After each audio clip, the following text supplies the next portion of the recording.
Hey y'all, it's Dalanie. And it's Katie, and this is Classically Black Podcast, where we talk all things classical music and being black in the profession. with trap beats playing in the background, Who and Warden, like, yeah. Hey y'all. Did we record last week? Yeah?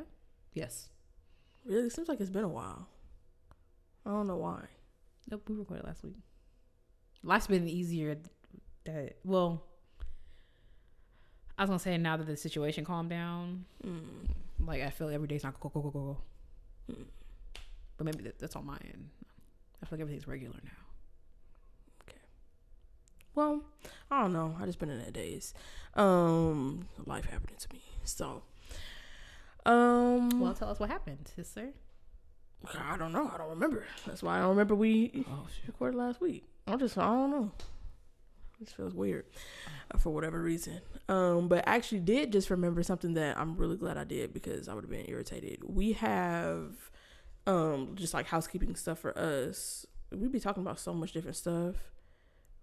We're doing that confessions thing, the Classically Black. Oh, yeah. Confessions thing. We have to set that up, which I'll make sure is done by the time this episode goes out. But we're planning an episode next month where you guys send in confessions. What is it? The most like trifling thing that happened while you was in music school? Yeah, it was the most trifling thing that happened in music school. You know, any scandals, anything like that. Yeah.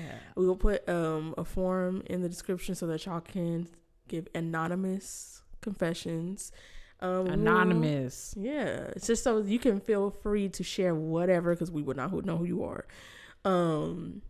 If you want to tell us who it is, and we're not gonna say, but just so you know, it will be anonymous. And yeah, we'll read them on the show next month. So that's number 1, and number 2 is our Patreon live stream for this year, which will be happening on Monday the 28th at 5:30 Pacific. We are going to be playing a game. It's right here for those of you watching on YouTube. The friendship edition of We're Not Really Strangers. If you've seen these cards, it's like, cards that you ask to get to a deeper level with the people that you know. I mean, Katie have known each other for what, 7 years? 8, maybe. Oh, no, we started the podcast the same year we met. Yeah. Crazy. Worked out. Really. Because, whoa. Because they really could have went left. But, and it's been a joy ever since. That's what you were going to say? No, I was gonna say like this never been like we close to ending it. Like it's never been nothing like that. Even though y'all would think so, right? Because we say so. Yeah, because we say like verbatim. This is the last episode of Classically Black.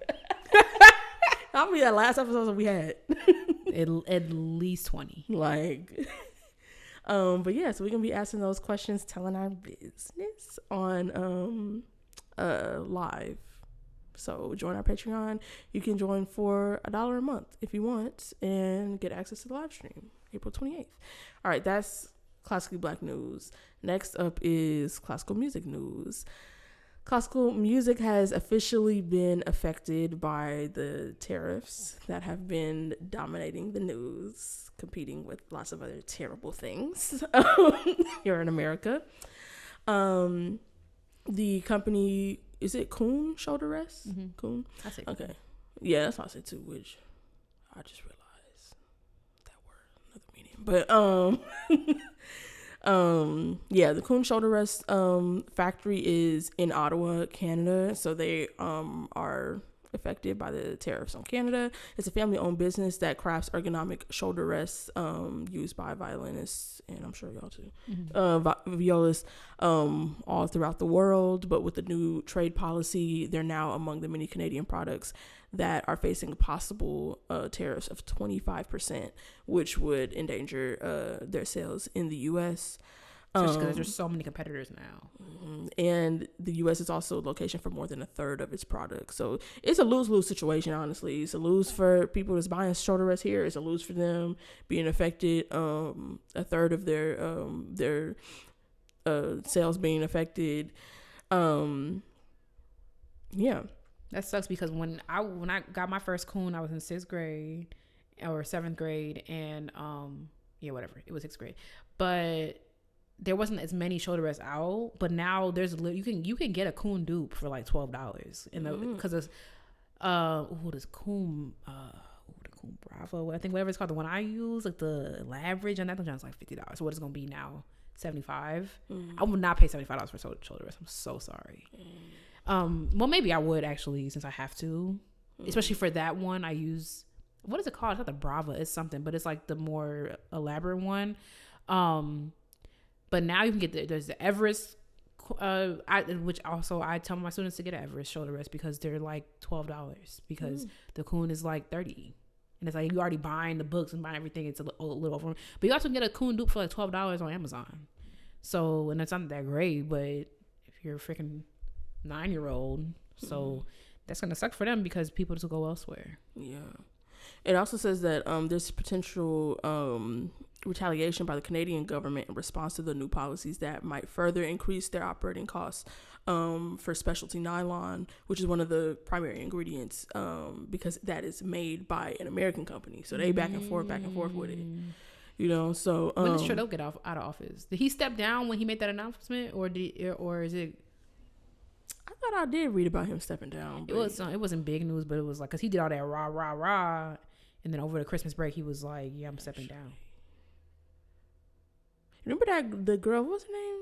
Liz something in the UK who was prime minister for like 20 days or 21 days. Okay, queen. That was a revolving door for a minute. Yeah, she was like, actually. Yeah, I bet. The company's director, Juliana Farah, spoke to the New York Times. She said, we're operating in this rarefied world of mostly orchestral stringed instruments. If you play the violin, you know about it. And if you don't, it's just some weird widget that you've never heard of. She said that's the idiocy of the whole thing, adding that her only American competitor makes its products in Taiwan. So she said there's no shoulder rest made in the United States that I'm aware of. There's a huge market for Chinese copies, and Chinese the tariffs on China are up to like 125%, I think now. Wait, what? Yeah. What? He did a 10% at first, and he added another 10, and he added 84%. And then I think he added some more or whatever, but I think they're at least 125% at this point. So when did this kick in? Did it already kick in? I didn't know this. I think they just kicked it, but then he just rolled something back, and then something in the stock market went back up when he wrote. I'm just like, I don't get it. Oh, you know what? It might have kicked in on Monday when we paid $13 for them egg rolls. Okay, I'm feeling it too, y'all. I'm a victim. Frozen spring rolls at this Thai spot for $13 for 4, and I know they were frozen because I know the exact bag they came in. I saw Dalanie when I kept eating them. Now who's stupid? I bought them, but I needed something. I needed to buy something, and I kept eating them. I'm like, wait, I've had these before. Yeah, damn, the tariffs affected me too. Wow. Yeah. Only in America. So I guess we'll see how that's affected. She said that they will be hit by a quote double whammy if Canada adds the retaliatory tariffs this week, on the nylon that they need. So, yeah. Sucks for everybody involved. They also said that they're, as they're waiting, they're searching for alternatives to craft their shoulder rests in case the tariffs don't cover the company's products. So it says that they're working to amass inventory that can be shipped to the U.S. before any tariffs are imposed. When are the tariffs going to place? Because maybe we could get you a U.S. office. That's a huge company. Unless I think it's huge because I know about it. But it's like, y'all can't. I don't know. Because also, like, I don't know how that works because it's like, but the company is Canadian. Even if they have a U.S. office, the company is Canadian. So I don't know. And some tariffs are in effect, some are not. I'm just like, it's just too much to keep up with. And I'm primarily on that whole museums and libraries thing because that's just very important to me. So if I have to stomach some news about the Trump administration, that's going to be what I'm going to focus on. I was talking to a friend earlier who works for the government, and I was like, is Trump working around the clock? Because something that he was benefiting from that they pulled like within the first couple of weeks of because he's only been in office for a couple months. I was like, how do they even find that specific thing to pull? I'm like, are you working around the clock? They are. That whole 4 years before they was working around the clock. That whole Project 2025 is like 900 pages long, and it don't miss a single thing.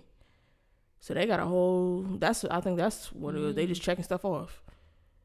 And then they took it away and they reinstated it. Like it's much easier. I feel like to. I mean, of course, a lot of this stuff is going to come with a slew of lawsuits and all that type of stuff. But it's like it's much easier for him to just chop it down and then you go through that process later. Yeah. Because you heard about that guy that they mistakenly deported to the El Salvadoran prison, and then a federal judge ordered them to bring him back, and then they was like, "No, we good." So I don't know. It's gonna keep the situation is gonna unfold, but it was like the director or something. I forget. You're gonna have to look it up because I saw this maybe a couple of days ago, but they denied it. They was like, we're not finna. And that's the problem too. When I was like TikTok, and then they just decided not to listen, because technically the TikTok is banned, and it's just like, oh, yeah, so like stuff can just not be enforced or like whatever. Who cares? The judge asked to bring him back. He already there, so we gonna embrace your new homeland. What they choose to do from Connecticut, and you in prison too. I'm like, if they rounded me up, was like, you're going to a prison in El Salvador. They didn't release him. No, he's in the prison. They didn't just deport him to El Salvador and go about your own devices. He's in prison in El Salvador. And that's why I just don't think people understand like how like, they just don't like, I don't know. I remember I was talking to somebody and they was like, well, that doesn't make any sense. Why? Because they was saying we're going to start deporting people to this El Salvador prison, even if they're not even from El Salvador, and people was like, no, they're not going to do that because why would El Salvador want I'm like, for slave labor, like that's what they do to people in prisons here. Like,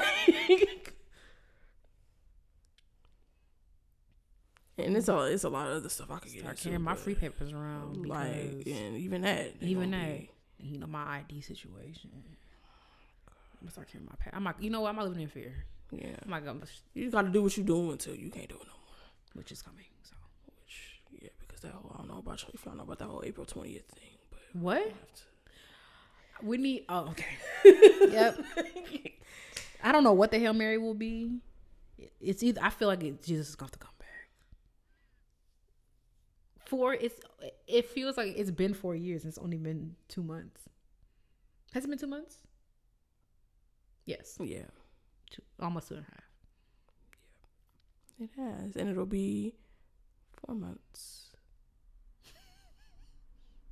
We get to that whole April 20th thing is something that he did early on, and that it's people have reason to believe it might. Yeah, I know. I saw it.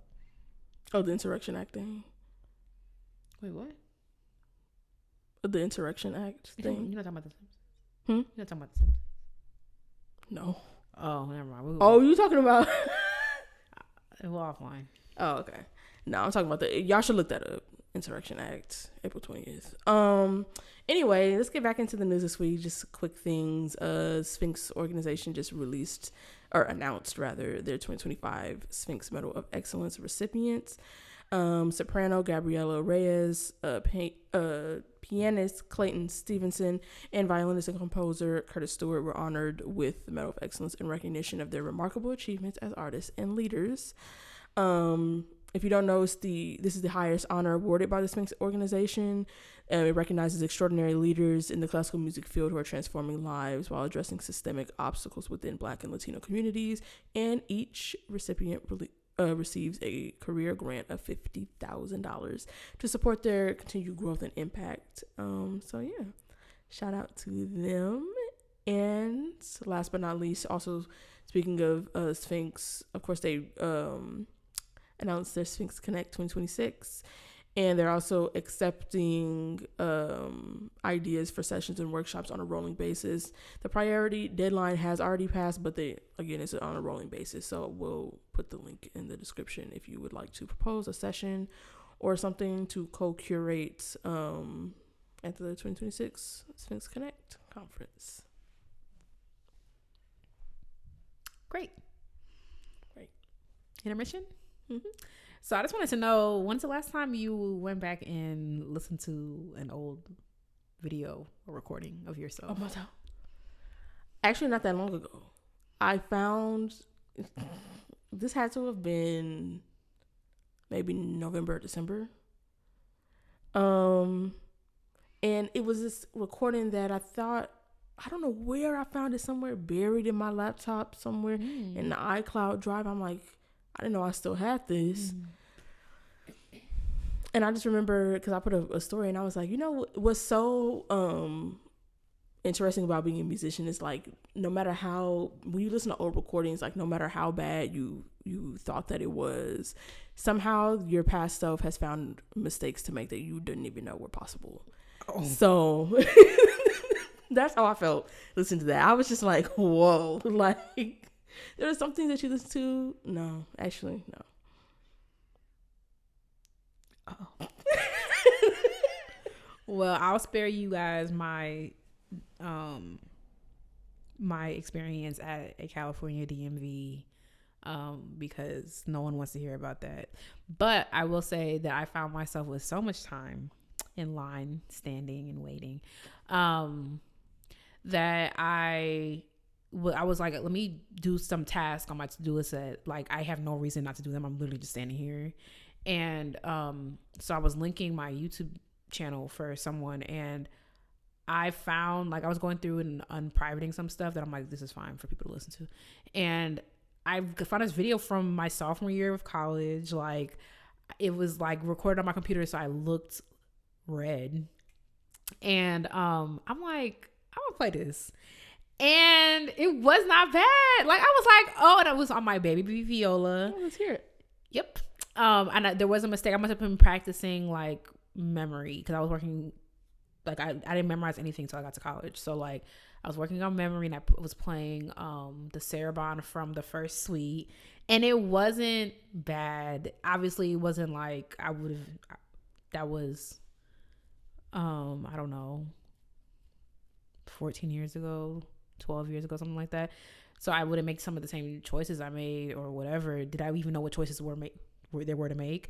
But it was like relatively in tune. And I used to like, I remember being so hard on myself at that age for like not playing in tune. I gotta play in tune. It wasn't bad. I listened to a lot of it. I did not finish it, but I listened to a lot of it. And I remember like, there was like one thing that was like out of tune consistently. I'm like, that's why I recorded this, probably to go back and fix it. But I was like, oh, I'm not gonna make a habit of going back to listen to stuff that I played, because why? But I mean, yeah, because sometimes I hate doing it because I feel like I didn't make any progress. But that was a very clear, like, I would have done this differently. And also, it's like asinine to say that there's been no progress in the past 12 years. It was like, what?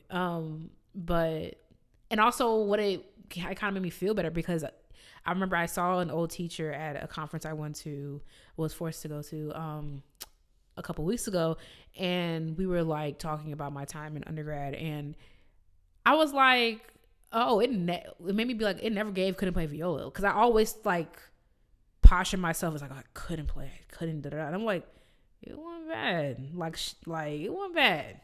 So, yep, proud of you. Thanks. I mean, I won't be doing it again, but maybe for like nostalgia's sake. Yeah. Oh, because you know, a couple months ago I listened to there's a recording of my Vuitton on my YouTube channel, and I was like, I don't know, Mama, you kind of. Talk about our recording. I was about to say. Oh no, from when I was at the University of Memphis, my first recital, I was like, oh, this eats. Yeah, there's some stuff like I listened to. I can't remember. It was just some stuff that I was like, whoa, Father God. But I don't feel that way about every recording I've ever had. But like, there was just some stuff I was just like, yeah, it's just this is no way around. Mm-hmm. I feel like there is a recording I have. I wonder if I could find that somewhere from high school that actually was from my college tapes. That I thought was really good at the last time I listened to it, but that was years ago. So who knows? If I find it, I'll listen to it again. But well, yay, memory lane. We'll make sure to link the recording you're talking about. Anyway, so but you said it was great. So this week, we're talking about the second. Why won't you link it? So this week, that sounds insane. You literally was like, it's so good. There's nothing private and sacred. That's the problem with the internet. It's nothing, oh, brother. It's nothing private or sacred anymore. I gotta overshare every aspect of my little life. Overshare. I can't have this one. I can't have this one. When that's the only thing. I can't have this because it's something you haven't shared with the audience. I can't have this second thing to myself.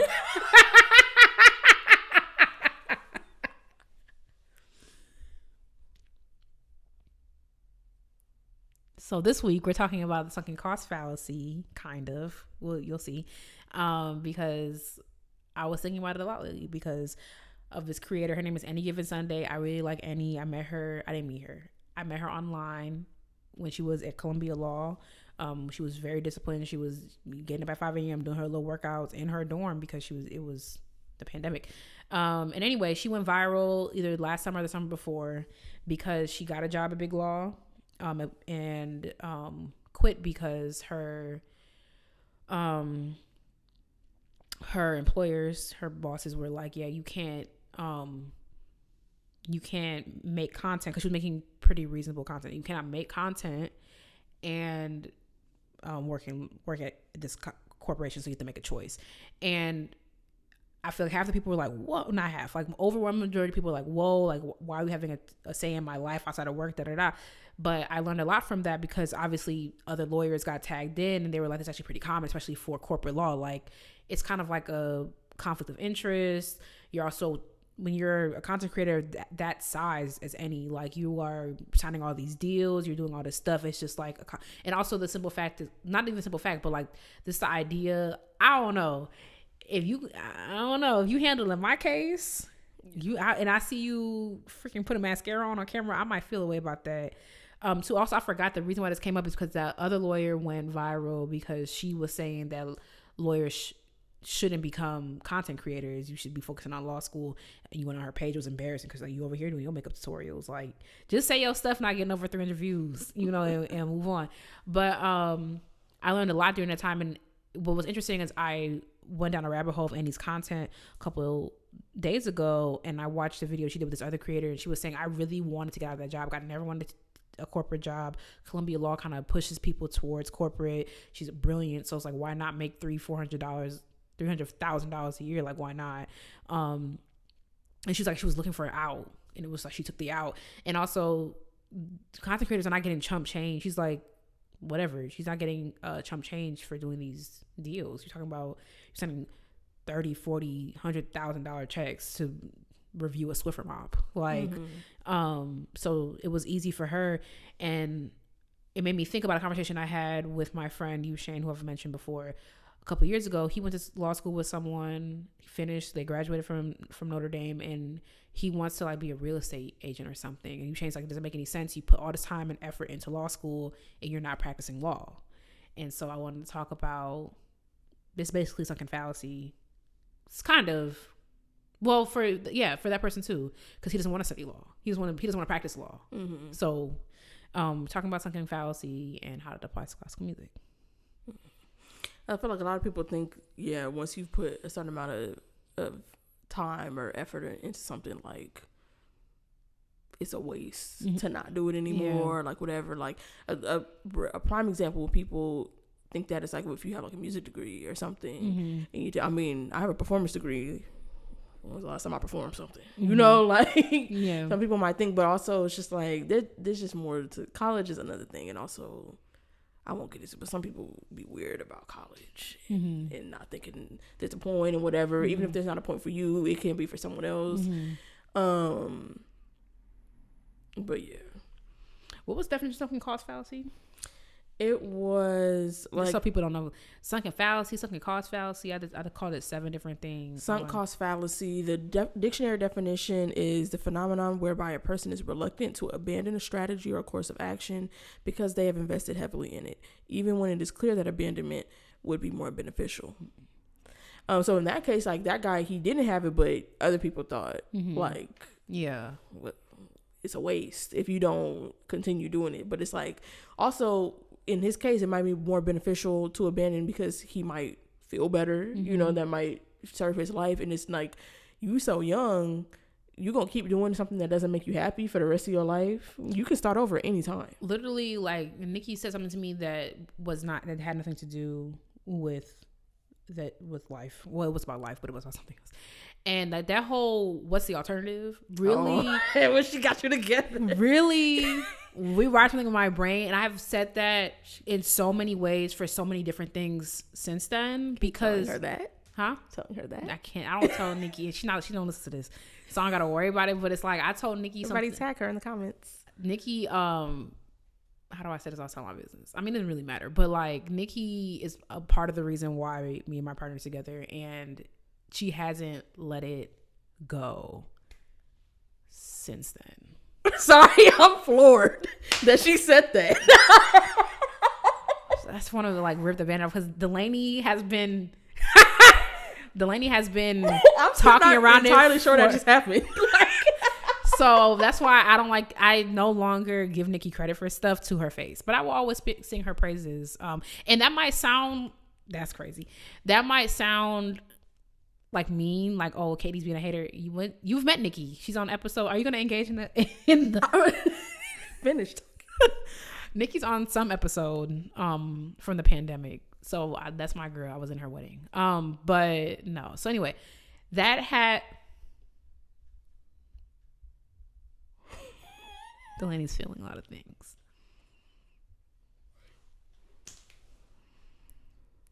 I'll process it later. Sorry. I thought I would. But You've been wanting me to say it for weeks, and I finally gave you. I didn't think you was going to actually say it. That's like when somebody like blackmailing you and you just come out with it. They don't have no power over you no more. I'll find something else. That's a thing. Like, it's endless.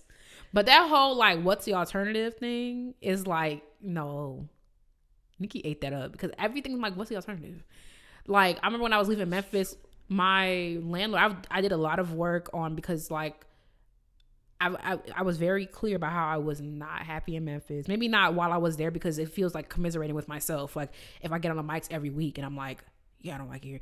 I liked things about it. I liked that it was black. I liked that I had friends there, all the things, but I just wasn't happy. A lot of things happened to me there.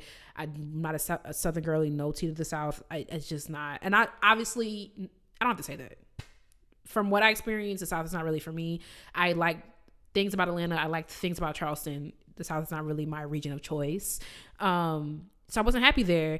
And so when I was leaving, I came to terms with the fact that like I'm going to be playing less when I get to LA. I've spent all this time, money, effort. People have like, I played excerpts. I just want to give a shout out. I played excerpts for Jen Arnold every Sunday for hours on end for like 2 years. And it's like, when people put that kind of time and dedication into you, it's like, damn. But it's like, what's the alternative? So I did a lot of work with that. And it was like a day before I was leaving, like the night before I was leaving, my landlord came to a walkthrough. She was drunk with her friend. It was hilarious. Cause Penelope went through the divorce and I saw a lot of that. Not like a lot of it, but like she just be drunk. I'm like, girl, it's Tuesday. So she and my stuff with her friend, she had a couple of drinks and she was just talking to her. They looking through the house. I'm like, girl, could have a hole through the wall. You wouldn't even seen it. But she did the walkthrough. And I'm explaining to her friend, like, yeah, I'm going to LA. Like, I'm just going to try something new. Like, life is too short. Life is long. Like, life is too short to something I hate, but also, like, life is long. I can do multiple things, blah, blah, blah, blah. And then Penelope was like, she doesn't really know me like that. She just sees me going back and forth to rehearsal, teaching, whatever. And she's just like, yeah, but, like, you play so well. And you put all this time into it. Like, you don't have to let it go. And I'm just like, I had to, like, brush it off because no one said anything about letting go. I still have a studio. I play while I'm here, like, all the things. I've managed to put that together since I've been here, but I did so much work to undo that. And it's like I just don't believe that just because you did something for a long time, and I guess a lot of y'all tripped up. I be seeing the marriages. Just because you did something for a long time does not mean you had to keep going with it. Sorry. I'm so freckle free. The lady's been on my ass for weeks. I am free. I've only been doing that because Katie has a boyfriend. Woo! Oh, sorry, in the mic. Woo! I am free at last. I have seen the mountaintop. Oh, please. The only reason why I was doing this because I just thought there was no way in hell you were gonna say it. I mean, I'm not gonna say like anything else after that. Which is why I sell my leverage. But It would take you 5 minutes. But wow, I just completely lost my train of thought. What are we talking about? Sunk cost fallacy. I said a lot of words in between partner and right now. What I was gonna say was that, I mean, I've dealt with that, with feeling that like, oh, it would be a waste if I stopped playing or whatever, when I realized that I was miserable, and decided to stop playing. And then I took a complete 180, because like now I've also had people, mainly somebody in my family, who was like, what, but you went to school, you did this, and even though it was like, my mother. I'm not. You're really trying. Fine, we're even. Okay. I just don't know, because I don't like opening certain stuff. I mean, I've talked about my mom before, but like certain stuff, people, I don't want y'all getting too comfortable. We don't know each other, because they're gonna be like, and it's happened. She say that, and it's just like, and it's happened before. That's still my mama. Like, yeah, and it's happened before. Yeah. So it's like, and my mom, she swore up and down she didn't care whether or not I continued to play afterwards, if she didn't care if that was my forever thing. But the second I stopped playing, why you not playing? What you playing? Like, but you still want to play? And I'm just like, for me, it went 180, because at first I was so in denial, so in denial. I thought I was burnt out. To be fair, I was like, I'm just having burnout. It's gonna come back. I'm like, whatever. Once I get over this, it's just a, it's a hiccup, whatever. Eventually it was just like, girl, like, but I did a 180, because I'm just like, my mom was like, well, but I didn't know you was just gonna stop playing completely. And I'm just like, I didn't know how to play the bass. If there's one thing I know how to do, I can play the bass. And I've played the bass for so long, I don't feel like I need to play right now, because my bass is right there. I'm looking at it. It's right there, Like, I can always go back and play it. I own the instrument. I'm not going to forget how to play it. Even if I forget how to play it, of course I can't play how I was when I was playing actively, but like, if I forget, I can I've taught myself how to play other instruments before. I've spent so much time. Let me just do other stuff. It doesn't matter if I don't play right now, because I've spent so much time doing it. I want to do all the different stuff, and I can come back to it. Right. Anytime I can come back to it. And I've spent so much time, So I just took a complete and total 180. I did struggle with that whole people invest in time thing, because I mean, that Chuck Dickerson, who's the executive director of the Inner City Youth Orchestra of Los Angeles, which I grew up playing in, like, Chuck has done so much for me. So much for me, has written my letters of recommendation for grad school and undergrad, and he's given me money personally to buy that bass, personally, and from the orchestra to buy the bass. So that really, really was like, dang, you went into your wallet. And I was like, it's not for me anymore, like, Yeah. But I actually literally just saw him a couple months ago, and we were talking about this, and he was like, I did that stuff. Like, please do not feel like you have to do something that makes you unhappy because I helped you out. Like, and people who, like, that's why I had to come to terms with Jen as well. Like, they don't do that stuff because they want to be like praised and whatever. They do it because, like, they believe in you, and however that evolves. Because then, I mean, we were talking about somebody else who you said helped you out, and they threw it back in your face. Exactly. So, like, because some people are like, well, I did this, and they harping on it forever. Yeah. But it's like, I'm just glad that wasn't the situation, because he was just like baffled. He was like, girl, you no, he said, are you dumb? Are you dumb? But he was just like, that is so, like, crazy. Like, you have to do what makes you happy. Like, he was just like, I'm like kind of sick that you felt that way, but yeah, it's kind of, and that means those are marks of good people. Yeah, for real. It literally was only done for you, not for him. It was just like, do not ever feel like you got to pay me back for something, or anything like that. But and I feel like there's also, I've seen, well, maybe because your TikTok, even though, like, I be on it so little, I miss my Shayla. I be on it, but it's like, I don't know, I might continue that whole let's limit the mornings thing, because that, I have to do something else. Now, sometimes it's Instagram. But Instagram is, you on Reels. Yeah, but like, Instagram is so boring to me that it's like, it doesn't last long, or it doesn't feel good. So I'm just like, I'll be like, why am I doing this? And I go do something else. But TikTok feel good. But a lot of it could be my algorithm, but a lot of people in the comments are always like, someone was like, I became an anesthesiologist and hated it, so I'm doing something else. I'm back in school. And it's like, those are people like, that's a lot of school. People like, yeah, like someone again with I watched the video when Annie and Chizzy, they were making something, and people in the comments like, yeah, I just graduated from the bar, and I'm like, I just took the bar, and I'm like, yeah, no, thank you. And it's like, we even see that like with Monet McMichael. When I started watching Monet, she was in nursing school. She didn't even take the NCLEX, the certification for nursing. She didn't even do that because she's freaking making $4 million a year. Like, and that was in 2023. Who knows what she's making now? Yeah, that was like one of the YouTubers that I watched, the one that I sent you is the video about that dating video. FD Signifier, he was getting a PhD, and he was like, I started making all that bread. I was like, I don't have to do this no more. My wife doesn't even work anymore. Like, he was just like, and he might have been ABD too. He was like, I'm not writing that. Like, and also you'll always be able. Well, actually, no, right? Those classical way. You have to, PhDs are strict. You have to finish them within like 7 years or something. Oh. Maybe that's not all schools. I don't want to speak out my ass. Or I think maybe that's the biggest hiatus you can take. Or that. Yeah. But a lot of that stuff is gonna be there if you would decide to go back. My VO's not gonna spontaneously combust. Yeah. And so you did it once, you could do it again. And it's like, would you rather start over at 26 or 36 or 46? There's nothing wrong with starting over at 36 or 46, but like there's something to you have to come to terms with the fact that you might have to get over that feeling of, dang, I could have been happier for longer. Yeah. And you got to get over that quick, because then now you got to come to terms with that and all that. You don't want that to eat up even more time. Yeah. But, like, yeah, might as well see if it makes you happy now. Yeah. If you can, start over at any time. Although, let's just have it work out this time. No, because all that whole so they lived until they was 57. I said that's great for them, and everyone, you can start over anytime. But me personally, let's just get it together right now.